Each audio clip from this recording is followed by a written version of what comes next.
कि YouTube LDC railway exam में स्वागत करते हैं। हम लोग आज देखेंगे स्टाफ एंड वेलफेयर इंस्पेक्टर का क्वेश्चन पेपर। ये एग्जाम हुआ था 30 जनवरी 2025 को एग्जाम हुआ था। 30 जनवरी 2025 को एग्जाम हुआ था। इसको हम लोग देखेंगे। चलिए क्वेश्चन पे चलते हैं। ये जरूरी नहीं है ये सभी डिपार्टमेंट के लिए, ऑल डिपार्टमेंट के लिए है। ये ऑल डिपार्टमेंट के लिए है, सभी के लिए। चलिए हम क्वेश्चन पे चलते हैं। ये सभी क्वेश्चन हर डिपार्टमेंट में पूछे जाते हैं। चलिए पहला नंबर का क्वेश्चन पूछा है, पहला रेल बजट किस वर्ष पेश किया गया था? पहला रेल बजट जो पेश किया गया था 1924 में किया गया था। किसके द्वारा? विलियम एकवर्थ ने किया था। विलियम एकवर्थ ने किया था। उसके बाद में जॉन मथाई के द्वारा द्वारा 20 जनवरी 1947 से 20 नवंबर है 1947 से 2016 तक चला था। फिर उसके बाद में 2016-17 में इसको फिर से एक अलग कर दिया गया और इस समय जो वित्त मंत्री है वो सीतारमन है। चलिए हम अगला क्वेश्चन देखते हैं। लिखा है कार्य गतिविधियां निम्नलिखित में से किस मार्ग संख्या के अंतर्गत आती है? तो 16 में आती है। ऑप्शन नंबर बी सही है।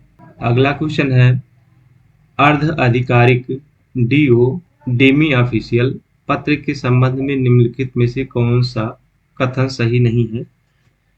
तो ऑप्शन नंबर सी सही नहीं है। ऐसा पत्र केवल वरिष्ठ अधिकारी द्वारा कनिष्ठ अधिकारियों को लिखा जाता है, ये आपका गलत है। और कौन सा सही है? वो है डीओ पत्र में अधिकारी जानकारी के साथ साथ कुछ व्यक्तिगत जानकारी भी होती है। इस पत्र में कार्यकर्ता को नाम से संबोधित किया जाता है। इस पत्र की ना तो प्रतिलिपि बनाई जाती है और ना ही वितरित की जाती है। तो ये पूछ रहा था कौन सा गलत है, तो गलत ऑप्शन नंबर सी है और ये तीनों सही है। अगला क्वेश्चन है मृतक कर्मचारियों के अंतिम वेतन का 50% पारिवारिक पेंशन के रूप में उसके जीवन साथी को कितने वर्ष तक दिया जाता है? तो ये 10 ईयर तक दिया जाता है।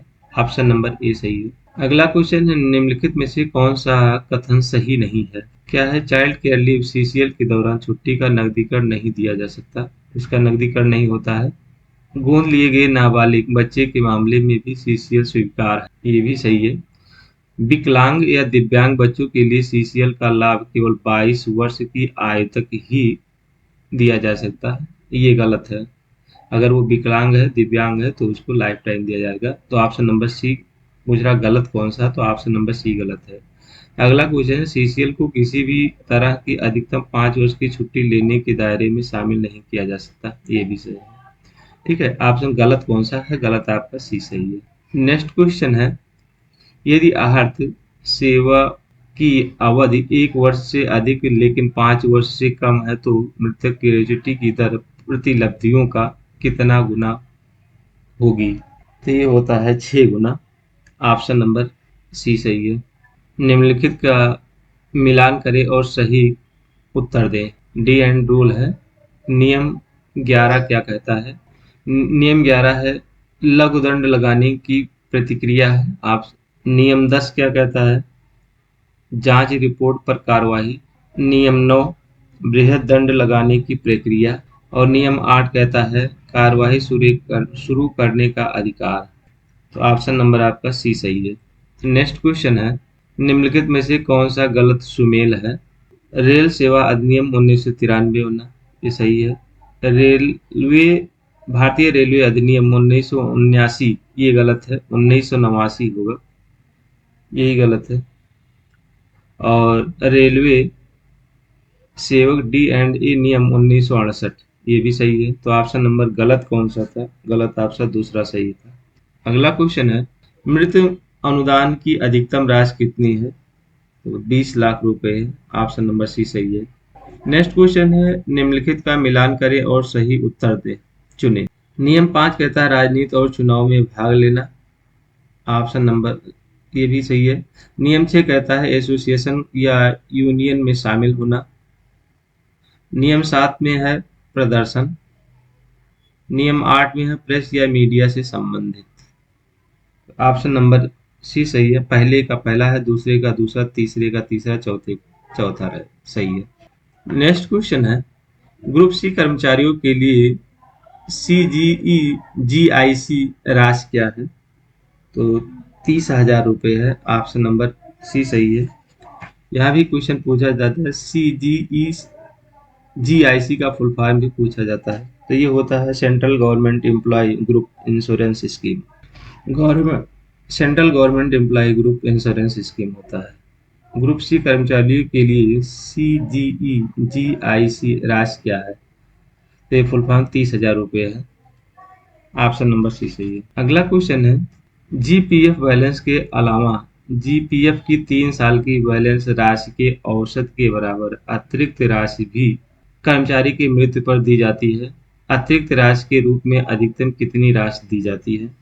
तो 60,000 रुपये। ऑप्शन नंबर सी सही है। नेक्स्ट क्वेश्चन है, पूर्व तटीय रेलवे में कितने मंडल हैं? 3 मंडल है। ऑप्शन नंबर पहला सही है। खुर्दा रोड, संभलपुर, विशाखापट्टनम। पूर्व तट रेलवे में कितने मंडल है? खुर्दा रोड, संभलपुर और विशाखापट्टनम, 3 मंडल है। अगला क्वेश्चन है, एसएनटी विभाग में तकनीकी थर्ड जीपी 1900 के लिए भर्ती सीधी भर्ती कोटा क्या है? 25%। ऑप्शन नंबर सी सही है। नेक्स्ट क्वेश्चन, निम्नलिखित में से कौन सा कथन सही है? सेवानिवृत्ति के बाद पैदा हुए बच्चों को पारिवारिक पेंशन के उद्देश्य में शामिल किया जा सकता है। दूसरा है, विकलांग या अक्षम विवाहित पुत्र पुत्री पारिवारिक पेंशन के रूप में हकदार होंगे। सही है।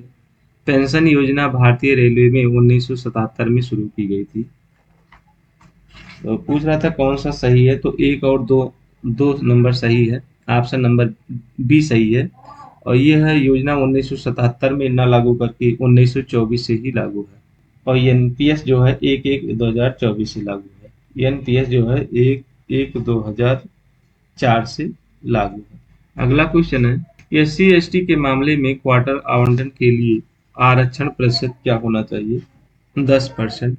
ऑप्शन नंबर ए सही है। राष्ट्रीय पेंशन प्रणाली कब से लागू की गई थी? तो 1/1/2024 से। 1/1/2004 से लागू किया गया था। किसी व्यक्ति किसी अन्य व्यक्ति को अंगदान करने के लिए एचसीएल का लाभ कितने दिनों के लिए किया जा सकता है? 42 दिन के लिए।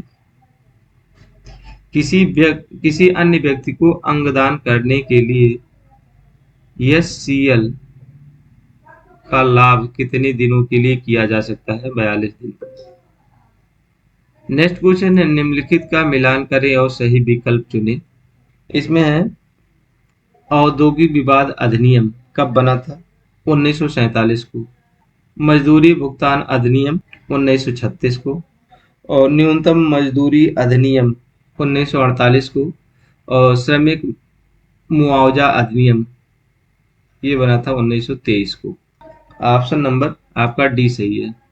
अगला क्वेश्चन है, निम्नलिखित का मिलान करें और सही विकल्प का चयन करें। यहाँ पर SF5 निलंबन रद्द करना होता है। SF7 जांच अधिकारी की नियुक्ति होती है। SF8 प्रस्तुतकर्ता अधिकारी की नियुक्ति होती है। और SF2 माना निलंबन। ऑप्शन नंबर सी सही है। पहले के चौथा सही है, दूसरे का दूसरा सही है, तीसरे का पहला और चौथे का तीसरा सही है। ऑप्शन नंबर सी सही है। नेक्स्ट क्वेश्चन है, रनिंग स्टाफ के लिए 7वें पे कमीशन का फैक्ट क्या है? उस समय जो था 2.945 था। ऑप्शन नंबर सी सही है, मतलब इतना बढ़ोतरी होगा। नेक्स्ट क्वेश्चन है, वाणिज्यिक एवं टिकटिंग स्टाफ श्रेणी के लिए चिकित्सा वर्गीकरण क्या है? तो यह B2 होता है। ऑप्शन नंबर सी सही है। नेक्स्ट क्वेश्चन है, निम्नलिखित का मिलान करें और सही विकल्प का चयन करें। तो ये नागपुर डिवीजन का पेपर था। उस डिवीजन में कौन से किस पद पे है उसका नाम पूछा गया है। तो प्रदीप कुमार है पीसीओ, और तरुण प्रकाश है जीएम, मनोज गुरमुखी है एसडीजीएम, और विजय कुमार साहू है एजीएम। नेक्स्ट क्वेश्चन है, निम्नलिखित में से कौन सा कथन सही नहीं है? यहाँ पर फुल फॉर्म भी पूछते जाते हैं। एडिशनल जनरल मैनेजर, जीएम होता है जनरल मैनेजर। एसडीएम होता है सीनियर डिप्टी जनरल मैनेजर, और पीसीएसओ होते हैं principal chief safety officer.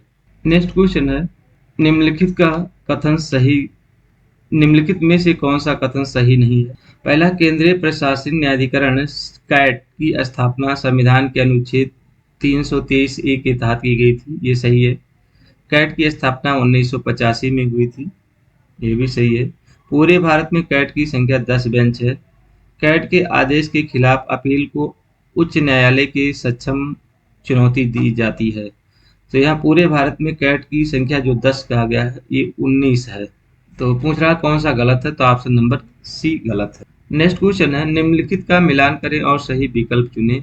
Railway कर्मचारी नियम 1966 में, रेलवे कर्मचारी पास नियम 1968 में बना, मातृत्व लाभ अधिनियम 1961 में, रेलवे पेंशन नियम 1993 में। तो ये आपका दोनों आपस में पूछा कौन सा सही है, तो ऑप्शन नंबर सी सही है। पहले का पहला, दूसरे का दूसरा, तीसरे का तीसरा, चौथे का चौथा। अगला क्वेश्चन है, निम्नलिखित का मिलान करें और सही विकल्प चुनें। पास और विवरण। पहला है, नियम 3 में क्या कहा गया? नियम 3 में क्या है? पास जारी करने के लिए सक्षम अधिकारी होगा। नियम 4 में कहा गया है पास का प्रकार कैसा है। नियम 12 में कहा गया है गैर रेलवे कर्मचारी का पास पीटीओ, और नियम 15 में पास का निर्धारित मूल्य। ऑप्शन नंबर आपका सी सही है। पहले का दूसरा और दूसरे का पहला, तीसरे का चौथा और चौथे का तीसरा सही है। अगला क्वेश्चन, छात्रावास सब्सिडी के रूप में प्रति माह कितनी निश्चित राशि का भुगतान किया गया है? इनमें से कोई नहीं है, ये भी कंफर्म नहीं है कितना दिया जाता है, कमेंट करिए। नेक्स्ट क्वेश्चन है, आईआरईसी का कौन सा अध्याय स्टाफ बेनिफिट फंड से संबंधित है? तो अध्याय 8 है, ऑप्शन नंबर 8 सही है। अध्याय 8, 8 नंबर सी सही है। नेक्स्ट क्वेश्चन है, CPGRAMS का पूर्ण रूप क्या है? तो centralise public grievance redress and monitoring system, option number A सही है। नेक्स्ट क्वेश्चन है, निम्न में से कौन सा ऐप्स रेलवे क्वार्टर की मरम्मत के और रखरखाव के लिए शिकायत दर्ज करने से संबंधित है? तो RMBS है। इसका फुल फॉर्म भी पूछे जाते हैं सभी का, फुल फॉर्म देख लीजिए। HMSI का फुल फॉर्म पूछा गया, हॉस्पिटल मैनेजमेंट इंफॉर्मेशन सिस्टम होता है। HRMS का सभी को पता, ह्यूमन रिसोर्स मैनेजमेंट सिस्टम होता है। और RBMS का होता है रेलवे बिल्डिंग मेंटेनेंस सिस्टम। और IRPSM Indian railway project census and management. HMSI का hospital management information system. EHRMS का होता है human resource management system. RBMS का है railway building maintenance system. Indian railway projects census and management. चलिए next question है, कवच का उद्देश्य क्या है? टकराव को रोकना, सुरक्षा बढ़ाना और दक्षता में सुधार करना। तो ये सभी सही है। अगला क्वेश्चन है, अमान्य पेंशन क्या है? मानसिक रूप से कमजोर होने के कारण सेवानिवृत्त कर्मचारी को पेंशन का भुगतान। अमान्य पेंशन, सेवानिवृत्त कर्मचारियों को पेंशन का अधिक भुगतान, अयोग्य सेवानिवृत्त कर्मचारियों को पेंशन का भुगतान, गलती से किसी अन्य व्यक्ति को पेंशन का भुगतान। अमान्य पेंशन क्या है? मानसिक रूप से कमजोर होने के कारण सेवानिवृत्त कर्मचारियों को पेंशन का भुगतान, ये गलत है, अमान्य पेंशन है। नेक्स्ट क्वेश्चन है, SECR के जीएम कल्याण एवं राहत कोष के संबंध प्रबंधन समिति का अध्यक्ष किसे नामित किया गया है? तो यह PCPO को किया गया है, ऑप्शन नंबर सी सही है। फुल फॉर्म इसका देखते हैं, AGM का एडिशनल जनरल मैनेजर, PFA का होता है प्रिंसिपल फाइनेंशियल एडवाइजर, PCPO का होता है प्रिंसिपल चीफ पर्सनल ऑफिसर, और CPO का होता है चीफ पर्सनल ऑफिसर। PFA होता है प्रिंसिपल फाइनेंशियल एडवाइजर, पीसीपीओ का होता है principal chief personnel officer. PCO का होता है chief personnel officer. Next question, सेवानिवृत्त कर्मचारियों को अनुबंध के आधार पर पुनः नियुक्त करने की अधिकतम सीमा क्या है? 65 वर्ष। ऑप्शन नंबर ए सही है। नेक्स्ट क्वेश्चन, किसी भी जीडीसीई परीक्षा के लिए पात्र बनने के लिए न्यूनतम सेवा या निवास अवधि क्या होनी चाहिए? कोई सीमा नहीं होती, कभी भी करा सकता है जीडीसी का पेपर। और ये फुल फॉर्म होता है, जीडीसी का भी फुल फॉर्म पूछे जाते हैं, general department competitive exam. Next question है, जीईएम का पूर्ण रूप क्या है? तो ये होता है government e market place. Option number C सही है। अगला क्वेश्चन, निम्नलिखित में से कौन सा प्लान हेड कर्मचारी कल्याण से संबंधित है? तो 51 है, 51 है। प्लान हेड जो है कर्मचारी कल्याण से संबंधित है, 51। नेक्स्ट क्वेश्चन है, वर्ष 2024-25 के लिए एच एचबीए पर लागू ब्याज दर क्या है? 7.44। ऑप्शन नंबर ए सही है। नेक्स्ट क्वेश्चन, 25 वर्ष पुराने मामले से परे सीजीए को मंजूरी देने के लिए कौन सा सक्षम अधिकारी होता है? तो इनमें से कोई नहीं होता है। यहाँ सीजीए का फुल फॉर्म हो जाता है कंपेंसेटिव ग्राउंड अपॉइंटमेंट। ये भी फुल फॉर्म पूछा जाता है। नेक्स्ट क्वेश्चन है, खेल में उत्कृष्ट के लिए खेल खाते पर अग्रिम सेवा वृद्धि देने के लिए कौन सक्षम अधिकारी होता है? जीएम होता है। ऑप्शन नंबर सी सही है। नेक्स्ट क्वेश्चन है, बच्चों की शिक्षा भत्ता और छात्रावास सब्सिडी के संबंध में निम्नलिखित में से कौन सा कथन सही है? सही नहीं है। तो यह है, दिव्यांग बच्चों की सीईए की प्रतिपूर्ति सामान्य दर से दुगनी पर देय होगा। ये गलत है। पहला क्या है, सीईए छात्रावास सब्सिडी का दावा किसी भी दो बच्चों के लिए दिया जाएगा। छात्रावास सब्सिडी केवल निवास से कम 50 किलोमीटर दूर स्थित आवासीय शिक्षा संस्था में पढ़ने वाले बच्चों के संबंध में लागू होगा। तो ये दोनों सही है, ऑप्शन नंबर सी गलत है। नेक्स्ट क्वेश्चन, रेलवे बोर्ड के अध्यक्ष और सीईओ कौन है? तो श्री सतीश कुमार हैं। ऑप्शन नंबर सी सही है। रेल मंत्री अश्विनी वैष्णव, ये भी पूछा जाता है। नेक्स्ट क्वेश्चन है, रेलवे बोर्ड में महानिदेशक कौन होता है? कौन है? सी आर गोपाल हैं। ऑप्शन नंबर ए सही है, वर्तमान में। नेक्स्ट क्वेश्चन, दक्षिण पूर्व मध्य रेलवे का अस्तित्व में आया था कब? 2003 में आया था। ऑप्शन नंबर सी सही है। नेक्स्ट क्वेश्चन है, गुमशुदा मामलों में रेलवे क्वार्टर को रखने की अनुमति की अधिकतम अवधि क्या है? 36 महीने, 3 साल तक। नेक्स्ट क्वेश्चन है, पीडब्ल्यू बीपी बीडी में बी क्या है? बी है बेंचमार्क है। Option number benchmark, option number A सही है। फुल फॉर्म इसका होता है persons with benchmark disabilities. Persons with benchmark disabilities, full form. Next question है, पी आर ए एन प्राण का नंबर कितना होता है? 12 अंक का होता है। और प्राण का भी फुल फॉर्म पूछा जाता है, परमानेंट रिटायरमेंट अकाउंट नंबर होता है फुल फॉर्म। यहाँ भी फुल फॉर्म पूछा था, प्राण का full form permanent account number. Option number, अच्छा इसमें से कोई नहीं है, ठीक है।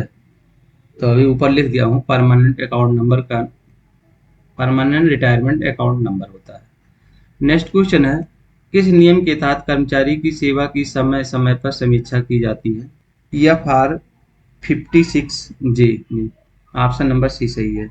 नेक्स्ट क्वेश्चन है, शहीद दिवस कब मनाया जाता है? तो 30 जनवरी को। ऑप्शन नंबर बी सही है। अगला क्वेश्चन है, पीएसीए का पूर्ण रूप क्या है? प्रॉपर्टीज आर्टिकल सर्टिफिकेट, पीएसी का full form properties article certificate. Next question है, किस कार्य कर्मचारी के लिए डीआरएम अनुमोदित प्राधिकारी है? Railway board. ऑप्शन नंबर नहीं, लॉ है। लॉ, ऑप्शन नंबर बी सही है। किस कार्य कर्मचारी के लिए डीआरएम अनुमोदित प्राधिकारी है? लॉ के लिए। नेक्स्ट क्वेश्चन है, रेलवे में कार्य कर्मचारी पर पिंक बुक किसके द्वारा प्रकाशित की जाती है? तो रेलवे बोर्ड के द्वारा। ऑप्शन नंबर बी सही है। ये भी कई बार क्वेश्चन पूछे गए हैं, 53 नंबर का है। पिंक बुक किसे कहते हैं? तो रेलवे बोर्ड द्वारा प्रकाशित हो जाता है। नेक्स्ट क्वेश्चन है, संविदा श्रम अधिनियम कब लागू हुआ था? तो 1970 में वो लागू हुआ था। ऑप्शन नंबर सी सही है। नेक्स्ट क्वेश्चन, प्रशिक्षु अधिनियम वर्ष में पेश किया गया था? 1961 में। ऑप्शन नंबर सी सही है। नेक्स्ट क्वेश्चन, निम्न में से कौन सा फॉर्म टैक्स क्रेडिट स्टेटमेंट के लिए होता है? तो फॉर्म 26 AS होता है। ऑप्शन नंबर सी सही है। अगला क्वेश्चन है, बोनस भुगतान अधिनियम कब लागू किया गया था? तो 1965 से लागू किया गया था। ऑप्शन नंबर सी सही है। नेक्स्ट क्वेश्चन है, पीएलवी क्या है? प्रोडक्टिविटी लिंक्ड बाउंस होता है। तो पी का मतलब पूछ रहा था, पी का मतलब प्रोडक्टिविटी होता है। तो प्रोडक्ट ऑप्शन नंबर ए सही है। और इसका फुल फॉर्म पूछा जाता है पीएलवी का, तो ये होता है प्रोडक्शन कह सकते हैं, productivity linked bonus. Next question है, न्यायाधिकरण निम्नलिखित परिस्थितियों में डीएआर के निर्णय की समीक्षा कर सकते हैं? तो यह प्रक्रियागत चूक के कारण, जब प्रकृत न्याय के कानून का उल्लंघन किया जाता है, दी गई सजा दिए किए गए अपराध के अनुपात से अधिक है। तो उपरोक्त में से सभी सही है। नेक्स्ट क्वेश्चन, पितृत्व अवकाश के बारे में निम्नलिखित में से कौन सा कथन सही नहीं है? तो कह रहा है इसका लाभ केवल बच्चों के जन्म के बाद ही दिया जा सकता है। नहीं, गर्भ में रहेगा तभी आपको मिल सकता है। तो ये ऑप्शन नंबर आप सी गलत है। इसे किसी अन्य प्रकार के अवकाश से जोड़ा नहीं जाएगा, ये भी सही है। 15 दिन का अवकाश मिलता है, ये भी सही है। इसका लाभ केवल एक बार ही दिया जाता है, तो ये भी सही है। और 2 बच्चों तक दिया जाता है। नेक्स्ट क्वेश्चन है, पीएल नंबर की रिलेटेड क्या है? तो प्राइस लगेज लार्ज होता है। 61 नंबर का क्वेश्चन स्टॉक आइटम है। ऑप्शन नंबर ए सही है, स्टॉक आइटम है। नेक्स्ट क्वेश्चन, एएसी का फुल फॉर्म पूछा गया है, 52 नंबर। तो average average annual consumption. Option number D सही है। नेक्स्ट क्वेश्चन है, आईआरईपीएस का पूर्ण रूप क्या है? तो होता है pro Indian railway procurement system. Option number C सही है। नेक्स्ट क्वेश्चन, निम्न में से कौन सा कथन सही नहीं है? यह है, संघ के रूप में खुद को पंजीकृत करने के लिए न्यूनतम 10 सदस्यों की आवश्यकता है। यही गलत है। पीएनएम की स्थापना सी बीबी गिरी ने किया था। ये सही है। पंजीकृत संघ का नाम बदलने के लिए कुल सदस्यों में से 2/3 की सहमति आवश्यक है। SC/ST एसोसिएशन का अधिकतम 20 सदस्यों को संभाग स्तर पर अनौपचारिक बैठक में भाग लेने की अनुमति है। गलत पूछ रहा है, तो संघ के रूप में खुद को पंजीकृत करने के लिए न्यूनतम 10 सदस्यों की आवश्यकता होती है। अगला क्वेश्चन है, ईसीए के संबंध में निम्न में से कौन सा कथन सही नहीं है? सभी स्रोतों के मुआवजों की एक मुक्त राशि देने के लिए 25 लाख रुपए की सीमा है। ये गलत है। क्या है, वर्ष 2010 में WCA का नाम बदलकर ECA कर दिया गया। ये सही। दुर्घटना के परिणामस्वरूप मृत्यु होने पर मुआवजों की गणना के औसत मासिक वेतन का 50% दिया जाता है। सही है। कर्मचारी की आयु जितनी अधिक होगी, मुआवजे की राशि उतनी ही कम होगी। तो ये तीनों सही है। गलत कौन सा है? चौथा सही है। चौथा गलत है। सभी स्रोतों में से मुआवजों की एक मुक्त राशि देने के लिए 25 लाख रुपये सीमा है। गलत है। नेक्स्ट क्वेश्चन है, अवकाश अधिनियम निम्नलिखित में से किस तिथि को या उसके बाद नियुक्त रेलवे कर्मचारी पर लागू होगा? तो 1/2/1949 को। ऑप्शन नंबर सी सही है। ये कई बार क्वेश्चन पूछे गए हैं। नेक्स्ट क्वेश्चन, दिव्यांगजन अधिकार अधिनियम किस वर्ष लागू हुआ था? तो 2016 में। ऑप्शन नंबर ए सही है। चिकित्सा प्रमाण चिकित्सा प्रमाण पत्र दी गई असाधारण छुट्टी को पूर्वव्यापी रूप में निम्नलिखित में से किस छुट्टी में परिवर्तित किया जा सकता है? तो ये किया जाता है LHAP में। ऑप्शन नंबर ए सही है। अगला क्वेश्चन है, फुल फॉर्म भी पूछा जाता है, LHAP का फुल फॉर्म क्या होता है? तो ये होता है लीव ऑन हाफ एवरेज पे। और ये होता है LND का फुल फॉर्म होता है leave not due. Next question है, IREC वैल्यू का 1 का निम्नलिखित में से कौन सा अध्याय अवकाश नियमों से संबंधित है? तो नियम 5 है। ऑप्शन नंबर सी सही है। अगला क्वेश्चन है, अवकाश नियमों के बारे में निम्न में से कौन सा कथन सही नहीं है? तो यह अस्थायी रेलवे कर्मचारी पर लागू होते हैं जिसे 5 वर्ष की निरंतर सेवा पूरी कर ली है। ये आपका गलत है। किसी भी रेलवे कर्मचारी को लगातार 5 वर्ष से अधिक अधिक अवधि के लिए किसी प्रकार की छुट्टी नहीं दी जाएगी। छुट्टी पर लगा छुट्टी पर लगा रेलवे कर्मचारी छुट्टी स्वीकृत करने वाले प्राधिकारी की अनुमति के बिना छुट्टी अवधि की समाप्ति से पहले छुट्टी पर नहीं लौटेगा। उपयुक्त में से सभी। तो ऑप्शन नंबर ए गलत है। यह अस्थायी रेलवे कर्मचारी पर लागू होते हैं जिसे 5 वर्ष की निरंतर सेवा पूरी कर ली है। ये गलत है। अगला क्वेश्चन है, औसत वेतन पर अवकाश के नकदीकरण के संबंध में निम्न में से कौन सा कथन सही नहीं है? तो पहला सही नहीं है। एक नकदीकरण के लिए LAP की कोई उपलब्ध शेष राशि की आवश्यकता नहीं है। ये गलत है।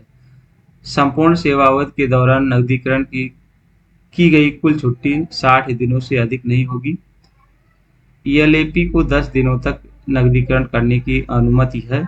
कोई मकान किराया भत्ता या परिवहन भत्ता दिए नहीं होगा। तो ये तीनों सही है। ये गलत है। अगला क्वेश्चन, निम्न में से कौन सा कथन सही नहीं है? ये भी तो सीधे PTO के आधे सेट की वैधता 6 मंथ की होती है, नहीं 5 मंथ की होती है, महीने का।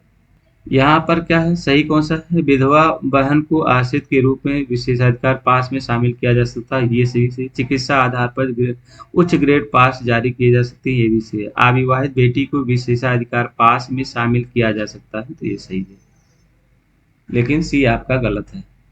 नेक्स्ट क्वेश्चन है, सार्वजनिक सेवा में हड़ताल पर जाने से पहले कितने दिन या सप्ताह पहले सूचना दी जानी चाहिए? 6 सप्ताह पहले। ऑप्शन नंबर ए सही है। निम्नलिखित का मिलान करें और सही विकल्प चुनें। 500 या अधिक क्या है? कर्मचारियों की संख्या और फैक्ट्री अधिनियम के तहत अनिवार्य प्रावधान क्या है? लिखा है 500 या अधिक है तो कल्याण। फैक्ट्री अधिनियम के तहत अनिवार्य प्रावधान कल्याण कार्यालय। सही मिलान है। 250 से अधिक कैंटीन उपलब्ध होनी चाहिए।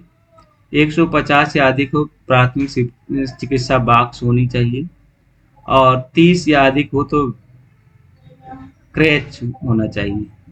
ऑप्शन तो ये आपका 1 2 3 4 कंटिन्यू में सही है। ऑप्शन नंबर डी सही है। नेक्स्ट क्वेश्चन है, प्रत्येक अवकाश किस वर्ष शुरू किया गया था? तो ये शुरू किया था 1997 में। ऑप्शन नंबर सी सही है। लिखा है नसबंदी ऑपरेशन के लिए पुरुष कर्मचारियों को कितने दिनों की स्पेशल लीव दी जाती है? अप टू 7 डेज तक। इनमें से कोई नहीं है। अप टू 7 डेज तक। नेक्स्ट क्वेश्चन है, एक वर्ष में कितने वर्ष के लिए असाधारण अवकाश दिया जाता है? 5 वर्ष तक। ऑप्शन नंबर सी सही है। मातृत्व अवकाश अधिनियम वर्ष में लागू प्रभावी हुआ था तो 2017 में। ऑप्शन नंबर सी सही है। आरटीआई अधिनियम के किस नियम के तहत किसी भी नागरिकों को कुछ निश्चित जानकारी प्रदान करने की बाध्यता नहीं होगी जिन्हें प्रकटीकरण से छूट दी गई है? नियम 8 में। ऑप्शन नंबर सी सही है। नेक्स्ट क्वेश्चन है, निम्न में से कौन सा कथन सही नहीं है? पीपीओ पेंशन भोगी को प्रदान की जाने वाली 12 अंकों की विशिष्ट नंबर है। ये गलत है। आधार संख्या 12 अंक की संख्या होगी। पैन एक अल्फा न्यूमेटिक यूनिट कोड है। और प्रान या एनपीएस के तहत प्रत्येक ग्राहक को प्रदान की जाने वाली 12 अंकों की विशिष्ट नंबर है। ये सही है। गलत कौन सा है? गलत है आपका सी गलत है। पीपीओ पेंशन भोगी को प्रदान किए जाने वाला 12 अंकों का विशिष्ट नंबर है। ये गलत है। नेक्स्ट क्वेश्चन है, महापरिनिर्वाण दिवस किसकी पुण्यतिथि पर मनाया जाता है? तो बाबा साहब अम्बेडकर की जयंती पर। ऑप्शन नंबर सी सही है। अगला क्वेश्चन है, यात्रियों या यात्रियों के लिए शिकायत दर्ज करने का पोर्टल से कौन सा संबंधित है? तो रेल मदद है। ऑप्शन नंबर बी सही है। नेक्स्ट क्वेश्चन है, निम्न में से कौन सा मिलान सही नहीं है? तो आरडीएसओ के यहाँ लखनऊ है, कोर नई दिल्ली नहीं है, प्रयागराज में है। प्रयागराज में है, नायर बड़ोदरा में है और इरेशन पुणे में है। फुल फॉर्म भी पूछे जाते हैं तो ये होता है आरडीएसओ का है research design standard organisation. CORE का भी फुल फॉर्म पूछा जाता है central organisation railway electric electrification. और नायर का होता है national academy of Indian railway. और इरिसेन का होता है Indian railway institute of civil engineer. Central organisation railway electrification, central organisation for railway electrification electrification. और ये national academy of Indian railway NAIR का फुल फॉर्म। और इरेशियन का होता है Indian railway institute of civil engineer. ये फुल फॉर्म पूछे जाते हैं। नेक्स्ट क्वेश्चन है, निम्नलिखित में से कौन कार्यशाला के आधुनिकीकरण से संबंधित है? निम्नलिखित में से कौन कार्यशाला के आधुनिकीकरण से संबंधित है? चितरंजन ये होता है आपका, थोड़ा ये कंफ्यूजन है। ठीक है, कमेंट करिएगा 84 नंबर में। डीएलडब्ल्यू का फुल फॉर्म पूछा जाता है। डीएलडब्ल्यू का फुल फॉर्म होता है चितरंजन। डीएलडब्ल्यू होता है डीजल लोकोमोटिव वर्कशॉप वाराणसी में है। इसका सीएलडब्ल्यू का फुल फॉर्म है चितरंजन लोकोमोटिव वर्कशॉप पश्चिम बंगाल में है। और COFMOW का फुल फॉर्म होता है central organisation for modification of workshop. Diesel locomotive workshop Varanasi में है। चितरंजन लोकोमोटिव है आपका पश्चिम बंगाल में, वेस्ट बंगाल में है। इसका फुल फॉर्म है central organisation for modernisation of workshop. Next question है, प्रति माह प्रति बच्चों बाल शिक्षा भत्ते की प्रतिपूर्ति की राशि कितनी है? तो इनमें से कोई नहीं है। इस समय अभी मिलने लगा वर्तमान में 33,750 रुपये। और प्रति माह के हिसाब से देखा जाएगा तो 2,812.5 रुपये मिल रहा है महीने का। नेक्स्ट क्वेश्चन है, निम्न में से कौन सी प्रसिद्ध यम नागराज बनाम भारत संघ न्यायालय मामले से संबंधित है? तो इनमें से कोई नहीं है। ये है आपका 2016 में रूल बना था। अनुच्छेद आर्टिकल 16 में है, SC/ST के भेदभाव से संबंधित है। SC&ST के भेदभाव से संबंधित है। नेक्स्ट क्वेश्चन है, कर्मचारी को 50,000 रुपये का कंप्यूटर एडवांस दिया जा सकता है। कंप्यूटर एडवांस सुविधा का लाभ उठाने के लिए न्यूनतम सेवा अवधि क्या होनी चाहिए? इनमें से कोई नहीं है। कौन सा बेंचमार्क एमएससीपी के लिए उपयुक्त नहीं है? अच्छा, उत्कृष्ट, बहुत अच्छा, अच्छा, इनमें से कोई अच्छा नहीं है। अगला क्वेश्चन है, भारतीय रेलवे 3 फरवरी 2025 को इलेक्ट्रिक ट्रैक्शन के 100 साल कर 100 साल पूरे कर रहा है। पहली इलेक्ट्रिक ट्रेन सेवा निम्न में से किस स्टेशन के बीच शुरू की गई थी? तो बॉम्बे विक्टोरिया टर्मिनल से कुर्ला हार्बर तक। ऑप्शन नंबर ए सही है। नेक्स्ट क्वेश्चन, स्टोर वाणिज्यिक मंजूरी का अभाव में DCRG का अधिकतम कितना प्रतिशत अस्थायी रूप से रोका जा सकता है? 10%। ऑप्शन नंबर सी सही है। नेक्स्ट क्वेश्चन है, रेलवे सुरक्षा आयोग किस मंत्रालय के अधीन आता है? तो ministry of civil aviation. Option number D सही है, इनमें से कोई नहीं लिखा है। Ministry of civil aviation. Next question है, निम्न में से कौन सा संगठन रेल अवसंरचना के निर्माण से शामिल है? तो RVNL है। ऑप्शन नंबर ए सही है। फुल फॉर्म भी पूछे जाते हैं, तो ये होता है रेल विकास निगम लिमिटेड। आरडीएसओ का बता चुका है, research design and standard organisation, Lucknow में जो स्थित है, और ये न्यू दिल्ली में स्थित है। और आईआरसीटी कहाँ है? लखनऊ, न्यू दिल्ली में स्थित है। इसका भी फुल फॉर्म पूछा, Indian railway central, Indian railway catering and tourism corporation होता है। कोर का भी फुल फॉर्म पूछा जाता है, central organisation for railway electrification, Prayagraj में है। अगला क्वेश्चन है, भारतीय मजदूर आंदोलन के जनक के रूप में किसे जाना जाता है? तो ये है नारायण मेघाजी लोखंडे को। ऑप्शन नंबर सी सही है। नेक्स्ट क्वेश्चन है, सूचना के लिए अनुरोध करने वाले नागरिक के अलावा कोई अन्य व्यक्ति जिसमें आरटीआई अधिनियम के तहत सार्वजनिक प्राधिकरण शामिल है उसे कहा जाता है थर्ड पार्टी। इनमें से कोई नहीं है, तो इसे कहा जाता है थर्ड पार्टी। अगला क्वेश्चन है, आरटीआई अधिनियम की निम्नलिखित में से किस धारा के तहत प्रत्येक सार्वजनिक प्राधिकरण को अपने संगठन कार्य कर्तव्यों आदि के सभी विवरण शामिल करने होंगे?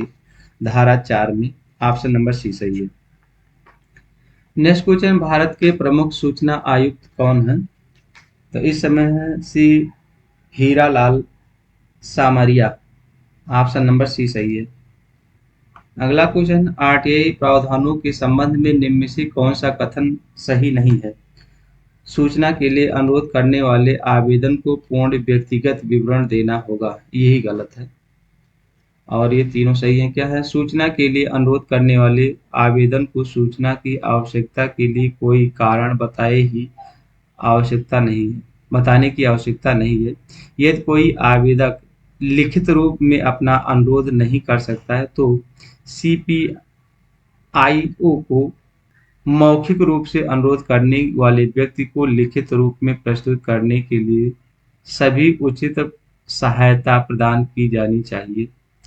अगला, यदि कोई आवेदक किसी अन्य कार्यालय या सार्वजनिक प्राधिकरण से संबंधित सूचना चाहता है तो उसका आवेदन प्राप्त होने की तारीख से 5 दिन के भीतर अग्रेषित किया जाना चाहिए। चलिए नेक्स्ट क्वेश्चन है, सेवा की सामान्य शर्तों से संबंधित अध्ययन निम्नलिखित में से किस कोड या मैनुअल से संबंधित है? तो आईआरईसी से संबंधित है, इंडियन रेलवे इस्टेब्लिशमेंट मैनुअल से। इसका भी फुल फॉर्म पूछा जाता है आईआरईसी का, तो Indian railway establishment manual.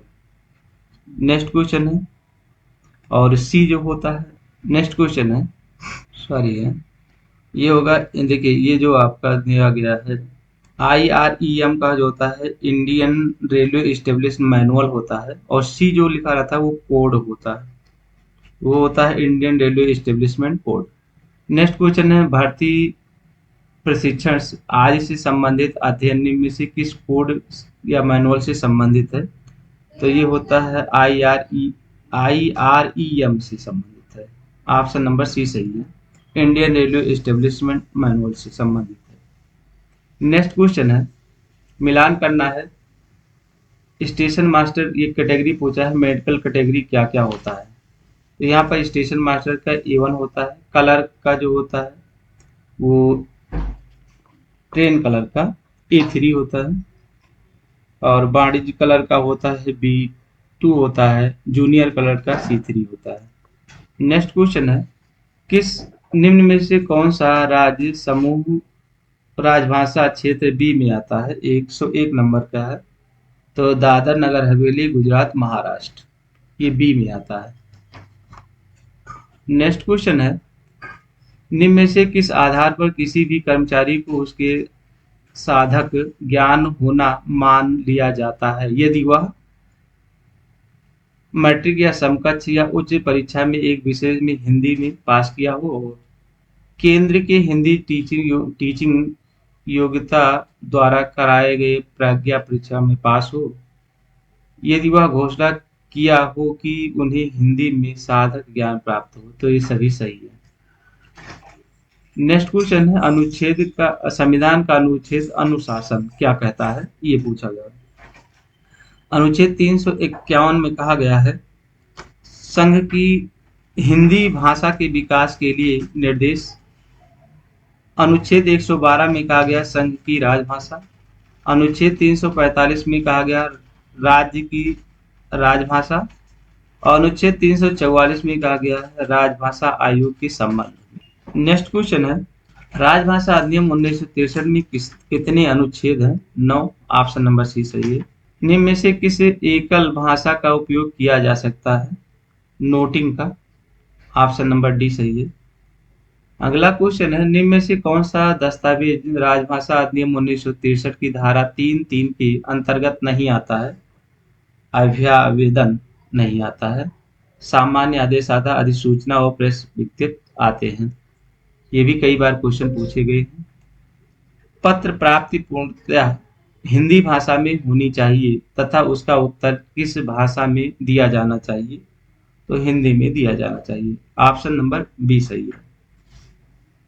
Next question है रेलवे बोर्ड की राजभाषा कार्य समिति की अध्यक्ष कौन होते हैं? तो रेलवे बोर्ड होता है। ऑप्शन नंबर सी सही है।